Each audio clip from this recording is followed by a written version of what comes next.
Hello student, आज हम लोग ह्यूमन हेल्थ एंड डिजीज़ का जो हम लोग पढ़ रहे थे अपनी प्रीवियस वीडियो में भी हम ह्यूमन हेल्थ एंड डिजीज़ पढ़ रहे थे, उसी चैप्टर को आगे कंटिन्यू करेंगे।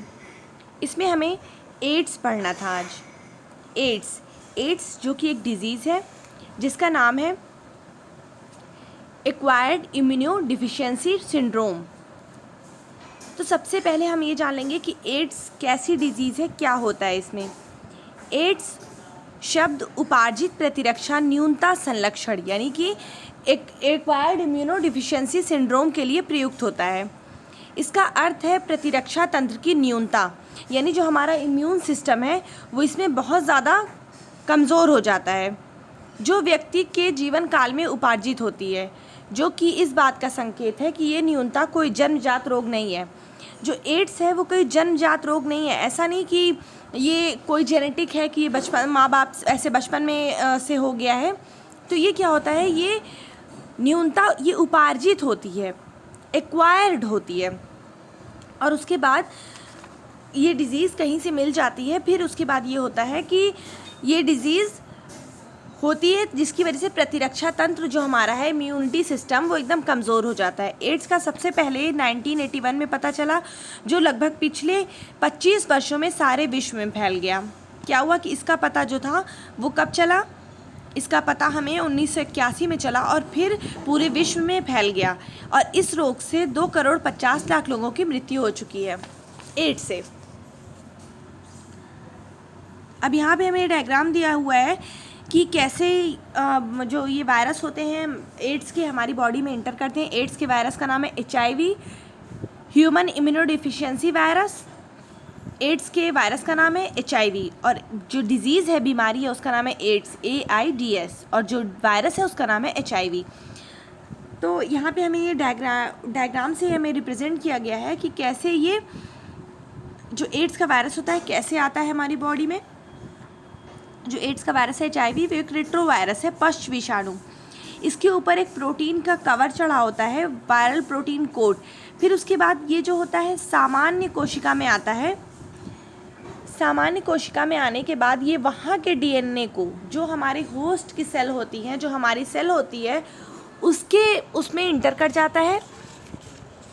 वहाँ इंटर करने के बाद ये और ज़्यादा जो न्यू वायरल RNA होते हैं वो बनने लगते हैं।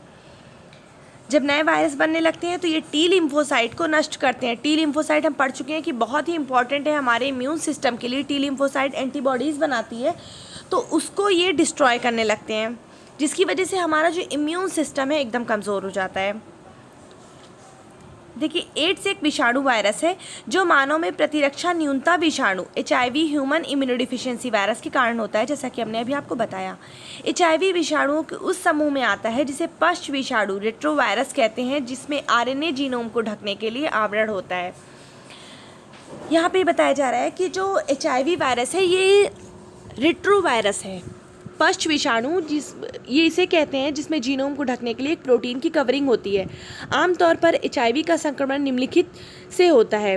कैसे HIV का संक्रमण होता है, कैसे ये फैलता है, ये दिया हुआ है। संक्रमित व्यक्ति के यौन संपर्क से, संदूषित रक्त और रुधिर उत्पादनों के आधान से, संक्रमित सुइयों के साझा प्रयोग से, जैसा कि अंतःशिरा इंट्रावेनस द्वारा ड्रग का कुप्रयोग करने वालों के मामले में, संक्रमित मां से अपरा द्वारा उसके बच्चे में। ठीक है, तो ये या तो यौन संपर्क से होगा, या फिर ये जो अगर हमारे मतलब एक तरह से देखा जाए तो बॉडी के फ्लूइड से होता है। तो अगर हम जैसे कि इसीलिए कहा जाता है कि बार बार अगर हमको इंट्रावेनस इंजेक्शन लेना है तो हमेशा हमें नई सिरिंज का यूज़ करना चाहिए, क्योंकि अगर किसी को कोई इन्फेक्शन हुआ है तो वो इंट्रावेनस माध्यम से यानी शिरा के माध्यम से अगले में इंटर कर सकता है। इसीलिए ये कहा जाता है कि हमेशा नई सिरिंज, नए नीडल का यूज़ करना चाहिए। तो ऐसा इसलिए ज़्यादा हो जाता है कि जो लोग ड्रग्स लेते हैं, नशा करते हैं, वो एक इंजेक्शन से बहुत सारे लोग नशा करते हैं, तो इससे ये फैल जाता है। या फिर संक्रमित माँ है अगर, तो प्लासेंटा के द्वारा, अपरा प्लासेंटा को बोलते हैं, जिससे माँ से जो बच्चा होता है वो जुड़ा होता है, तो उससे वो फैल जाता है, माँ से बच्चे में जा सकता है। जिन लोगों में संक्रमण होने का बहुत ज़्यादा खतरा है वे हैं जो व्यक्ति जो अनेक से मैथुन करते हैं, मादक द्रव्य व्यसी जो अंतःशिरा द्वारा ड्रग लेते हैं, ऐसे व्यक्ति जिन्हें बार बार रक्त आदान की ज़रूरत पड़ती है और संक्रमित माँ से जन्मे बच्चे में। ये हम आपको अभी बता चुके हैं। क्या आपको मालूम है कि लोगों को बार बार रक्त आदान की आवश्यकता कब होती है? मीन्स किन लोगों को बार बार ब्लड ट्रांसफ्यूजन की ज़रूरत पड़ती है? ये तब होता है जब हमारी बॉडी जो है ब्लड प्रोड्यूस नहीं कर पाती, तो या फिर कोई बहुत ज़्यादा वीकनेस है उसकी वजह से जो ब्लड ट्रांसफ्यूजन किया जाता है, ब्लड दिया जाता है। तो अगर हम इसीलिए ये चीज़ ध्यान रखा जाता है कि जब हम ब्लड ट्रांसफ्यूजन करते हैं तो जो ब्लड होता है उसकी पूरी तरह से जांच की जाती है कि उसमें कोई इन्फेक्शन तो नहीं है। अगर कोई इन्फेक्शन होता है तो वो जो होस्ट को जिसको दिया जाता है वो उसमें ट्रांसफ़र कर जाता है। इसलिए ये भी यहाँ पर ये ध्यान देना महत्वपूर्ण है कि HIV एड्स केवल छूने या शरीर के संपर्क में आने से नहीं फैलता है। यानी कि जो HIV है वो शरीर के संपर्क में, अगर छूने से या शरीर के संपर्क में आने से नहीं फैलता है, ये केवल शरीर के स्रवित द्रवों से फैलता है। ठीक है, वो हमारी बॉडी से में जो फ्लूइड होते हैं सिर्फ इससे फैलता है। इसलिए ये भी महत्वपूर्ण है कि शारीरिक एवं मनोवैज्ञानिक स्वस्थता के लिए आवश्यक है कि HIV एड्स प्रभावित व्यक्ति को परिवार से या समाज से अलग थलग ना किया जाए। मीन्स अगर हम किसी को कोई डिजीज़ हो गई है, कोई किसी को एड्स हो गया, अगर हम उसको एकदम आइसोलेट कर दें, कोई उसके साथ बैठेगा नहीं, उससे बात नहीं करेगा, तो वो मनोवैज्ञानिक तौर से भी बीमार हो जाएगा।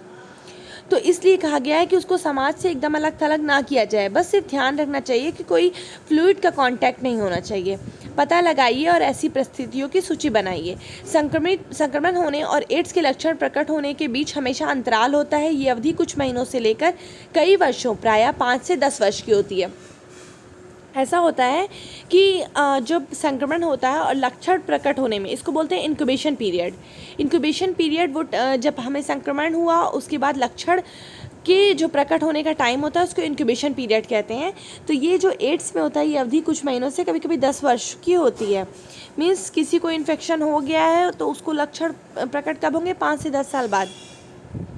व्यक्ति के शरीर में आ जाने के बाद अब ये बताया है कि कैसे कैसे क्या होता है। हमने माइक्रोफेज सेल के बारे में बताया था कि कोई भी हमारी बॉडी में कोई भी फॉरेन पार्टिकल कुछ भी इंटर करता है तो जो हमारी बॉडी में माइक्रोफेज या उसको हिंदी में बोलते हैं बृहद बचकाड़ू वो मौजूद होते हैं, जो उसको फैगोसाइट कर लेते हैं, अपने अंदर ले लेते हैं। व्यक्ति के शरीर में आ जाने के बाद विषाणु जो होते हैं मैक्रोफेज में प्रवेश करते हैं। तो इनके पास RNA जीनोम होता है जो कि रिवर्स ट्रांसक्रिप्टेज एंजाइम की सहायता से क्या हो जाता है? विषाणवीय DNA बन जाता है। फिर ये जो RNA होता है वो DNA में बदल जाता है। कहाँ जाके? मैक्रोफेज में जाके। और फिर ये विषाणवी DNA परपोषी की कोशिका के DNA में संविष्ट होकर संक्रमित कोशिकाओं को विषाणुकण पैदा करने का निर्देश देते हैं। यानी कि ये जो क्या करते हैं, फिर ये होस्ट के DNA सेल को ये कहते हैं कि और इस तरह का वायरस बनाओ। तो वायरस जो होते हैं रेप्लिकेट करने लगते हैं और ज़्यादा वायरस बनने लगते हैं। और इस तरह HIV फैक्ट्री का काम करते हैं। मीन्स HIV ह्यूमन इम्यूनोडिफिशियंस वायरस की फैक्ट्री का काम करने लगते हैं कि और अधिक से अधिक वायरस बनाने लगते हैं। सबसे पहले क्या होता है, वायरस जो होता है वो जाता है मैक्रोफेज में, मैक्रोफेज से वो जाता है फिर वहाँ पे वो रिवर्स ट्रांसक्रिप्टेज एंजाइम होता है, उसकी सहायता से वो विषाणवीय DNA में बदल जाता है। फिर जो विषाणवीय DNA होता है वो जो हमारे होस्ट की कोशिका होती है, परकोशिकी की कोशिका होती है, उसके DNA में जाके संक्रमित कोशिकाओं को कहता है कि और विषाणु पैदा करो। तो वहाँ से और विषाणु पैदा होते हैं। फिर ये सहायक T लसिकाणु जो हमने बताया था T लिम्फोसाइट में चला जाता है और फिर वहाँ पे जाके उनको डिस्ट्रॉय करता है, T लसिकाणुओं पर हमला करता है। और ये T लसिकाणु जो हमारी बॉडी में होते धीरे धीरे कम होने लगते हैं। जब कम हो जाएंगे तो ये इम्यून सिस्टम को कमज़ोर कर देंगे, इसीलिए इसका नाम है इम्यूनो डिफिशियंसी वायरस। यानी कि इम्यून सिस्टम को, हमारे प्रतिरक्षा तंत्र को एकदम कमज़ोर कर देता है, जिसकी वजह से क्या होता है कि बार बार बुखार और दस्त आते हैं। तो हमारा इम्यून सिस्टम कमज़ोर हो जाएगा तो हमें तरह तरह की बीमारियां होंगी। सहायक T लसिकाणुओं की संख्या में गिरावट के कारण व्यक्ति जीवाणुओं, विशेष रूप से माइकोबैक्टीरियम, विषाणुओं, कवकों, यहाँ तक कि टॉक्सोप्लाज्मा जैसे परजीवियों का संक्रमण का शिकार हो जाता है। मीन्स बार बार उसे इन्फेक्शन होता रहेगा, बार बार उसे बीमारियां होंगी, क्योंकि जो प्रतिरक्षा तंत्र था, जो रक्षा करने का जो तंत्र था, वो एकदम कमज़ोर हो चुका है। रोगी में इतनी प्रतिरक्षा न्यूनता हो जाती है कि वो इन संक्रमणों से अपनी रक्षा करने में असमर्थ हो जाता है, जैसा कि हमने अभी बताया आपको। एड्स के लिए व्यापक रूप से काम में लाए जाने वाला नैदानिक परीक्षण कौन सा टेस्ट होता है, ये देखेंगे। एंजाइम, ये एलाइसा होता है, ठीक है, एलाइसा टेस्ट होता है, जिसको बोलते हैं एंजाइम एलिसा एंजाइम लिंक्ड एमिनोसॉर्बेंट एसे, ये इस टेस्ट का नाम है। जो एड्स का टेस्ट होता है उसका नाम है एलाइसा, उसको कहते हैं एंजाइम लिंक्ड एमिनोसॉर्बेंट एसे। तो ये जो इलाज होता है वो कैसे किया जाता है एड्स में, इसमें क्या किया जाता है कि एंटी रेट्रोवायरल ड्रग्स दिए जाते हैं, क्योंकि ये रेट्रोवायरस से होता है तो इसमें एंटी रेट्रोवायरल ड्रग्स दिए जाते हैं, लेकिन सिर्फ ये पार्शियली ही अफेक्टेड होता है। ये डेथ को प्रिवेंट नहीं कर सकता, हम उस व्यक्ति को मृत्यु से नहीं बचा सकते, हाँ उसको उसकी अवधि बढ़ा सकते हैं, आगे बढ़ा सकते हैं, लेकिन एड्स को एकदम से ख़त्म नहीं कर सकते। अब ये इसका एड्स का इलाज जो है वो उसकी रोकथाम है, ठीक है। सबसे अच्छा उपाय है कि हम उसकी रोकथाम करें। इसके देखिए यहाँ पे लिखा हुआ है, इसके अलावा HIV संक्रमण सचेतन व्यवहार पैटर्न के कारण फैलता है, ना कि न्यूमोनिया या टाइफाइड की तरह अनजाने में। मीन्स ये अनजाने में नहीं आ जाता, तो हमें निगरानी करनी होती है। मीन्स ये होता है कि एकमात्र बहाना अनभिज्ञता ही हो सकती है। मीन्स अगर हम अनवेयर रहें एकदम हम, लेकिन कहावत बिल्कुल सही है कि अज्ञानता के कारण मत मरो।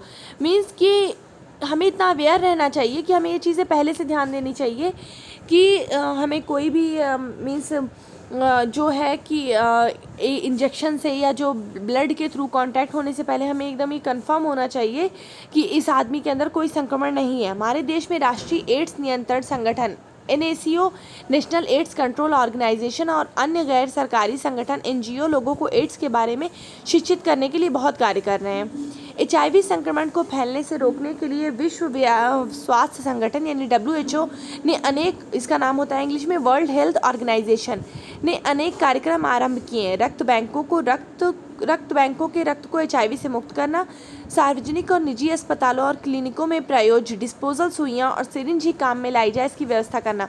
मीन्स जो होती है डिस्पोजेबल सुइयां इस्तेमाल करनी चाहिए, मीन्स एक को लगी उसके बाद दूसरे को नहीं लगनी चाहिए। सुरक्षित यौन संबंधों की सिफारिश करना और सुग्रावी समष्टि यानी ससेप्टेबल पॉपुलेशन में HIV के लिए नियमित जांच को बढ़ावा देना इन कार्यक्रमों में से एक है। मीन्स जितनी जांच होगी तो हमें मालूम चलेगा, जैसे कोई मदर है अगर वो संक्रमित है तो हमें मालूम रहेगा कि अगर ये प्रेग्नेंट होगी तो इसके बच्चे में HIV आ जाएगा। HIV से संक्रमण या एड्स से ग्रस्त होना कोई ऐसी बात नहीं है जिसे छुपाया जाए, लेकिन छुपाने से संक्रमण और भी ज़्यादा लोगों में फैल सकता है। मीन्स अगर किसी को है और वो छुपा रहा है तो वो और लोगों में फैलेगा, अगर वो छुपाएगा नहीं तो लोग अवेयर रहेंगे। लेकिन समाज में HIV एड्स संक्रमित जो लोगों को सहायता और सहानुभूति की ज़रूरत होती है, उन्हें हेय दृष्टि से नहीं देखा जाना चाहिए। जब तक समाज इसे एक समस्या के रूप में नहीं देखेगा जिसका समाधान सामूहिक तौर पर किया जाना चाहिए, तब तक रोग के व्यापक रूप से फैलने की गुंजाइश कई गुना ज़्यादा बढ़ेगी। ये एक ऐसी व्याधि है जिसके फैलाव को समाज और चिकित्सक वर्ग के सम्मिलित प्रयास से ही रोका जा सकता है। मीन्स जितना हम लोग अवेयर रहेंगे, जितना हम लोग साथ में काम करेंगे इसको रोकने के लिए, जितना ध्यान देंगे उतना ही ये फैलने से रुकेगा। अगर हम लोग किसी को ये बीमारी हो जाती है फिर हम उसे छुपाते हैं तो ये और लोगों में फैलेगा। अब जो नेक्स्ट है वो है कैंसर। अब हम देखेंगे कैंसर क्या है। मानव के भयंकर रोगों में से कैंसर है और विश्व भर में मौत का प्रमुख कारण है। मौत का प्रमुख कारण है कैंसर।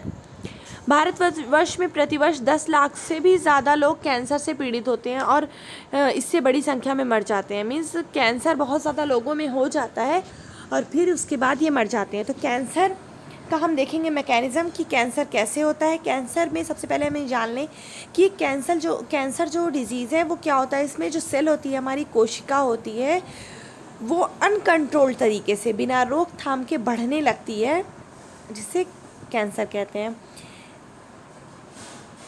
कैंसर होने की क्रियाविधि तथा कोशिकाओं का कैंसर जनित रूपांतरण, कार्सिनोजेनिक ट्रांसफॉर्मेशन, इसका उपचार और नियंत्रण जैविकी और आयुर्विज्ञान में गहन अनुसंधान का विषय है। मीन्स इस पे जो है खोज चल रही है और कैंसर के बेस्ट से बेस्ट ट्रीटमेंट लाए जा रहे हैं। हमारे शरीर में कोशिका वृद्धि और विभेदन अत्यधिक नियंत्रित और नियमित है। जो हमारे शरीर में कोशिका जो होती है, हमारी सेल जो होती है, वो डिवाइड करती है, तो वो एक लिमिटेड, उसका एक लिमिटेड मैकेनिज़्म है, वो एक लिमिट में होती है।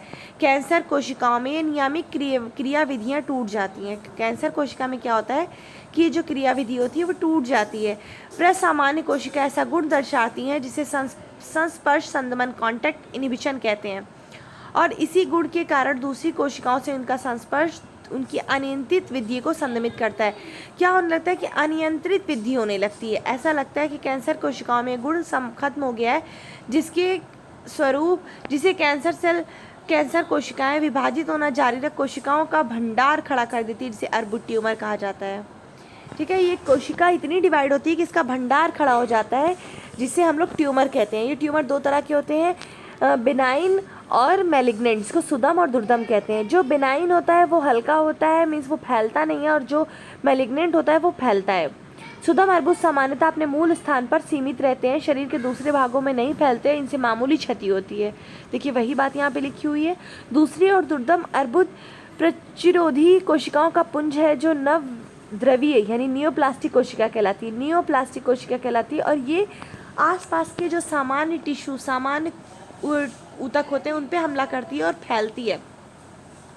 अर्बुद कोशिकाएं यानी जो मैलिग्नेंट ट्यूमर है, सक्रियता से विभाजित और वर्धित होती है, जिससे वे अत्यावश्यक पोषकों के लिए सामान्य कोशिकाओं से स्पर्धा करते हैं और उन्हें भूखा मारते हैं।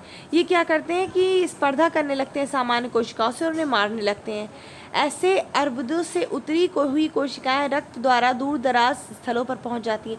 ये क्या होता है कि ब्लड के थ्रू एक जगह से दूसरी जगह बॉडी में पहुंचती रहती है, और जहां भी जाती है नए अर्बुद बनाना प्रारंभ करती है, जिसे मेटास्टैटिक कहते हैं। इसका जो ये गुण होता है कि एक स्थान से दूसरे स्थान पर ब्लड से जाने का, इसको बोलते हैं मेटास्टैसिस। ये सबसे डरावना गुण है। ठीक है, मेटास्टैसिस अगर उन लगती है, जैसे मान लीजिए, तो सबसे ज़्यादा चांस होते हैं लंग में, लीवर में, जहाँ पे ब्लड सप्लाई ज़्यादा होती है वहाँ ये जाके फैलने लगते हैं। कैंसर के कारण क्या है, अब हम देखेंगे कैंसर के क्या कारण है। प्रसामान्य कोशिकाओं का कैंसरी नव द्रवीय कोशिकाओं में रूपांतरण को प्रेरित करने वाला कारक भौतिक रासायनिक और जैविक हो सकता है। या तो ये कोई केमिकल हो, या कोई भौतिक हो, या जैविक की तौर पे फैलते हैं। जो कारक जो फैलाते हैं कैंसर, उनको कहते हैं कैंसरजन, इंग्लिश में कहते हैं कार्सिनोजन। एक्स किरण, गामा किरणें जैसे आयनकारी विकिरण और पराबैंगनी जैसे अनायनकारी विकिरण डीएनए को क्षति पहुंचाते हैं। ठीक है, जिससे नवद्रव्यीय रूपांतरण होता है, जिससे जो हमारे नियोप्लाज्म होते हैं उसमें चेंज आ जाता है। तंबाकू के धुएं में मौजूद रासायनिक कैंसरजन